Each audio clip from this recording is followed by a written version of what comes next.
Welcome to the second part of our series on acquisition of shares, and we are discussing provisions of shareholders agreement.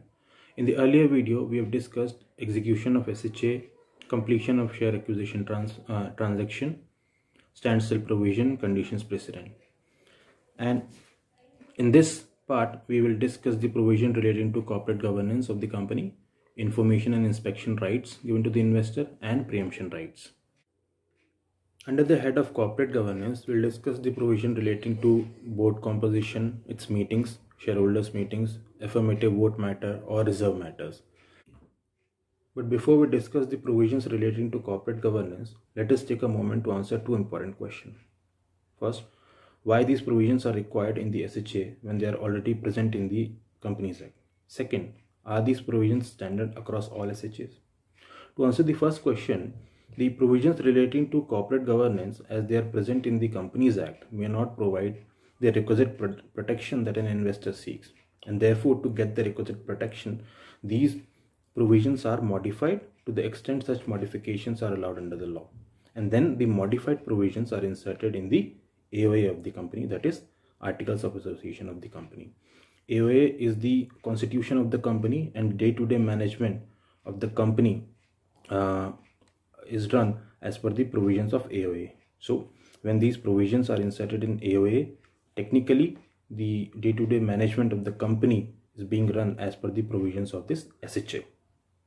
To answer the second question, these provisions it is standard to have such provisions in the SHA, but the details of these provisions are not standard.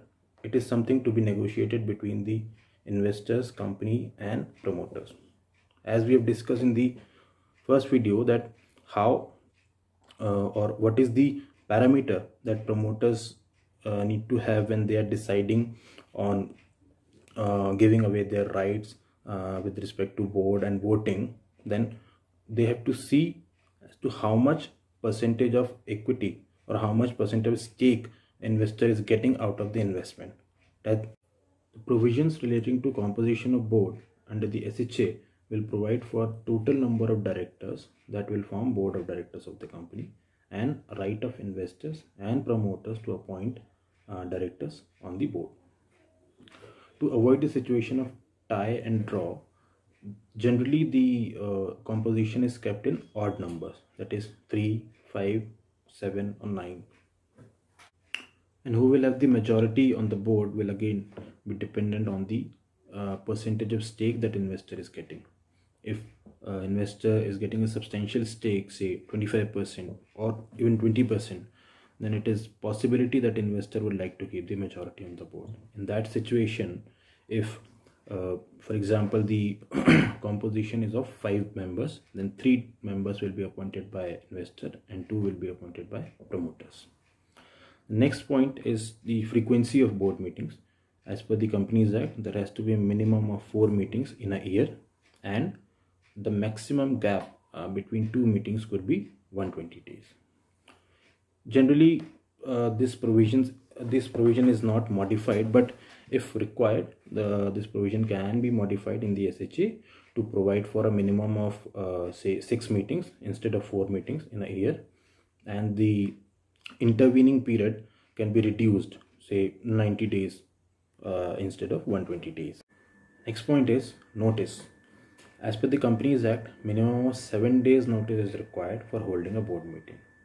Generally, this provision is not modified, but if parties require, they can increase the time limit. After notice comes the quorum. Quorum means the minimum number of members or board members required for holding a valid board meeting.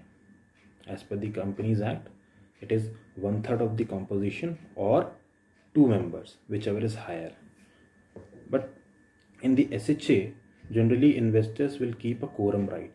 That means even if the statutory limit of 1/3 or 2, whichever is higher, is achieved, you need to have investors directors presence, or the statutory limit should also include the investor director to have a valid meeting.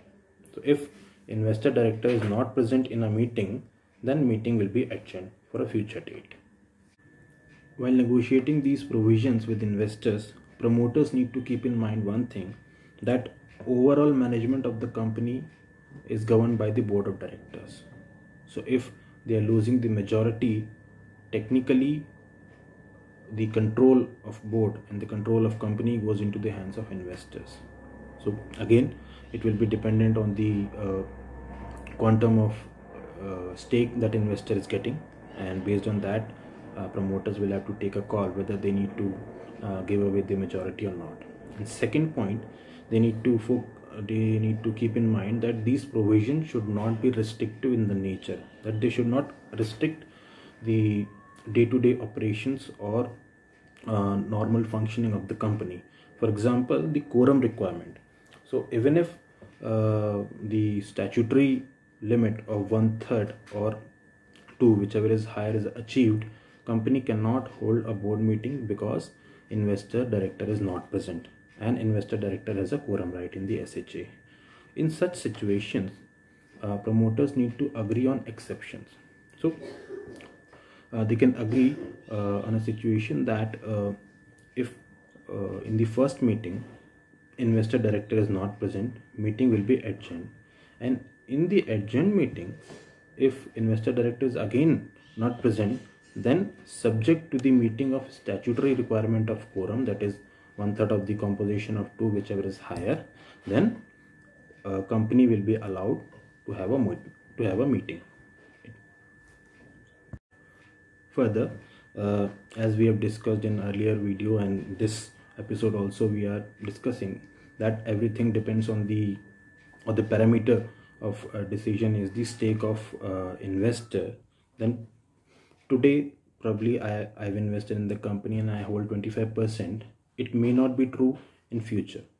My stake could get diluted. Today I hold 25%, but after a year or so, that 25% could be 15% or 10%. So in that situation, should I be enjoying all the rights that I got when I was investing for 25%? The answer is no. Therefore, a threshold can be agreed that if investor wants to have a majority on the board or representation on the board and quorum rights and other rights with respect to board and its meeting, then the investor needs to maintain a minimum of say 15% or 20% in the company. Similarly, for the shareholders meeting, SHA will provide for a frequency of shareholders meeting, notices and quorum requirement. As per the Companies Act, shareholders are required to meet once in a year, and it is called annual general meeting of the shareholders. And if need be, they can meet as many times as required. There is no minimum and maximum requirement for holding a shareholders meeting in a year, and it is called extraordinary general meeting of the members or shareholders. Notice requirement, a minimum 21 days notice is required as per the Act for holding a shareholders meeting.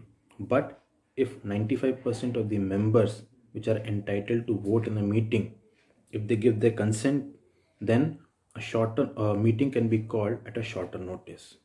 Generally in SHA, you will see a provision where investor has also taken the right to allow or disallow the shareholders meeting to be called at a shorter notice. That means even if the statutory requirement of 95% members is achieved, board or shareholders will require consent of investor before calling a meeting at a shorter notice.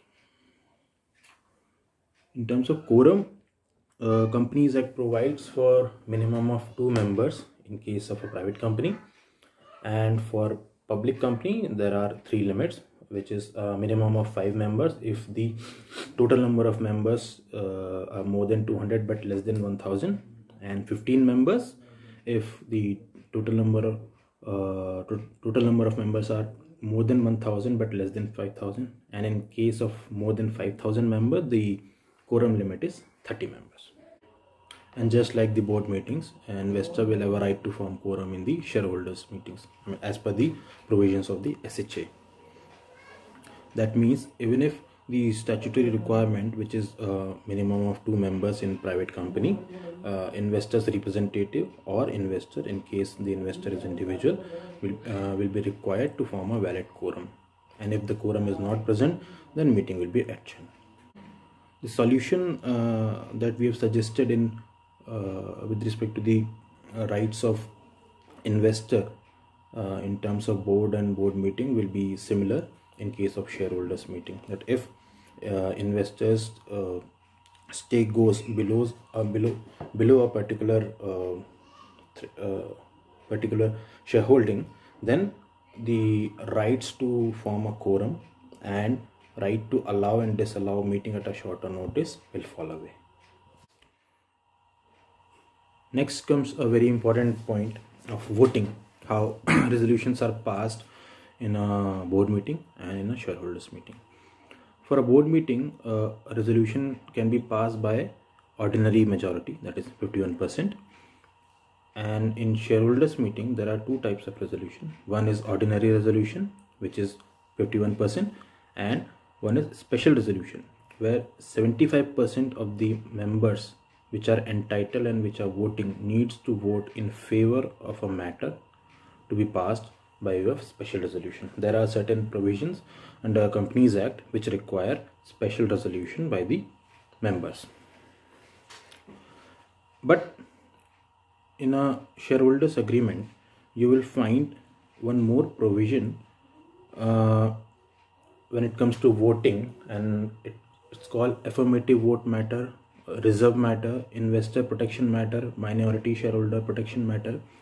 By whatever name it is, it will be a list of matters that can be passed by a board or shareholders only if they have received affirmative vote or consent of investor or investor representatives.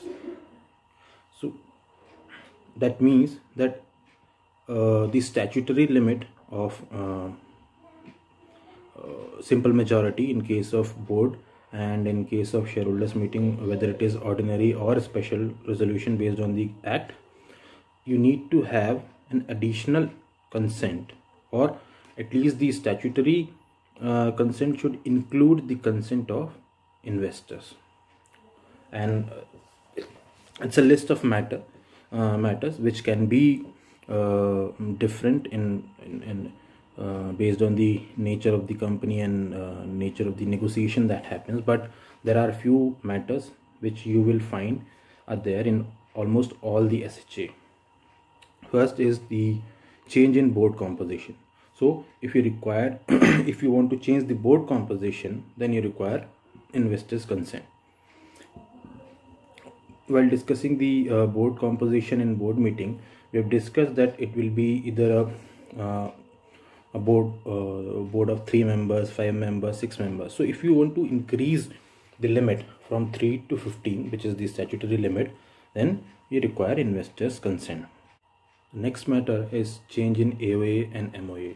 If you want to change the objects of the company, then you require change in the MOA, and to do that you will require consent of investors. And similarly, if you want to change any of the provisions of AOA through which the day-to-day management of the companies or day-to-day affairs of the companies are run, then you require investors' consent. Change of business. If the company thinks or wants to expand its business or want to enter into a new stream of business, or want to stop the existing business, then it will require investors' consent before doing so. Issuance of new securities.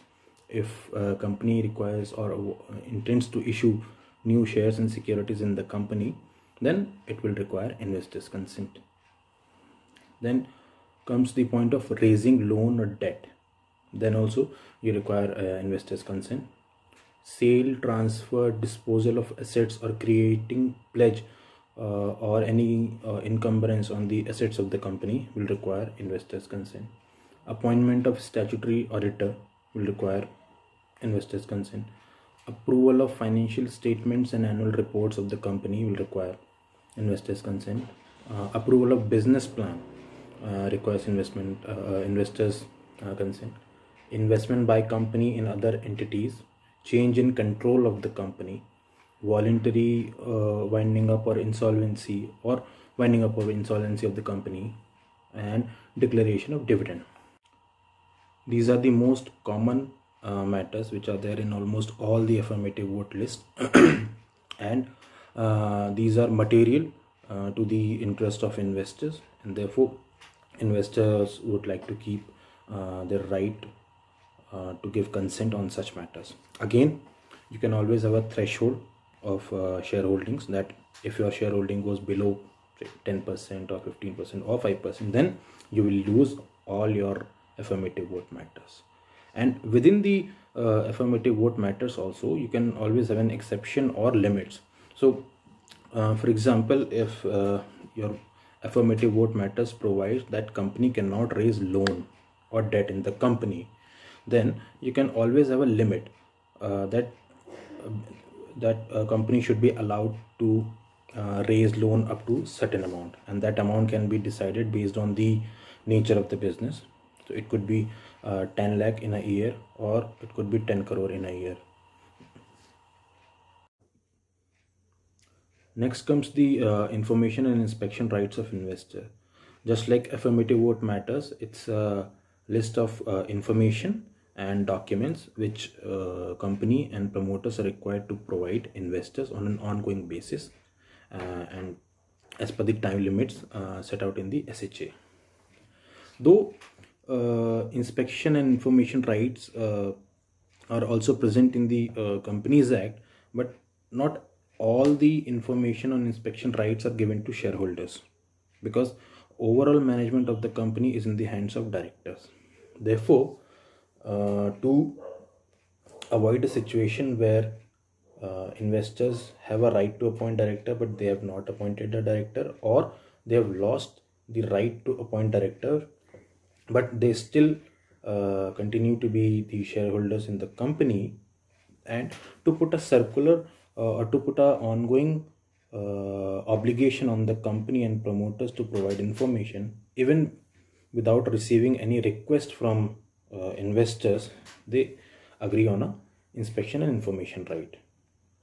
But if investors wants to go through the route of Companies Act and want to enforce the rights that they have with respect to inspection and information, then every time they want a document or they want an inspection, they will have to if they want a information, then they will have to put a request. Then company will take its time as per the act, and then it will be honored. So to keep an ongoing requirement, ongoing obligation on the company and promoters without there being a request, formal request from investor, these provisions are agreed. Generally, it provides for providing audited and unaudited financial statements to investors. For audited statement, it is generally 120 days from the date of audit, and for unaudited, it is the quarterly financial reports within like 15 days or 30 days from the end of quarter, and annual business plan, and certified true copies of minutes of meetings of board and shareholders, and notice of any material litigation or non-compliance of laws that company has undertaken, or if company has received any notice from any regulatory authority, statutory authority, then they need to inform investors as soon as possible. And right to enter, and it also has the inspection right, so it gives a right to enter the premises where books and records of the companies are kept and conduct inspection of such records, and to even meet the employees of the company during such inspection. Again, what promoters need to see while negotiating this or agreeing on these rights, that it should not hinder the day-to-day operations of the company. Therefore, when it comes to providing information, then there has to be a limit, a time limit agreed, that if it's an audited statement, then it will be provided within 120 days, within 60 days, that is there. And in case of inspection, they can put a limit on the number of inspection that can be undertaken by investors in a financial year or in a year, and they can always put a notice that they need to provide at least 15 days or 20 days advance notice before they want to inspect. so that the day-to-day operations of the business are not hampered. Last topic for our today's discussion is preemption rights of investors. This right entitles investors to subscribe to the new shares and securities which are being issued by the company, and investor can subscribe to the new shares and securities in proportion to the existing shareholding of the investor in the company. So if investor has a preemption right, then before the new lot of shares and securities are issued to the proposed subscriber, company will have to give or will have to offer the percentage of the new lot to investor, so that investor can subscribe and maintain its shareholdings if it really wants to invest.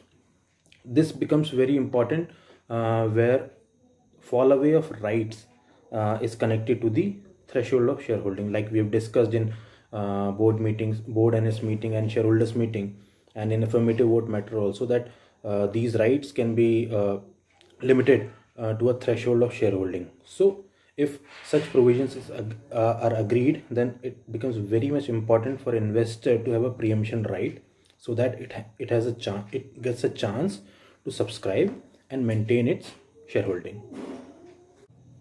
And with this, we come to the end of our discussion today, and thank you very much for watching this video.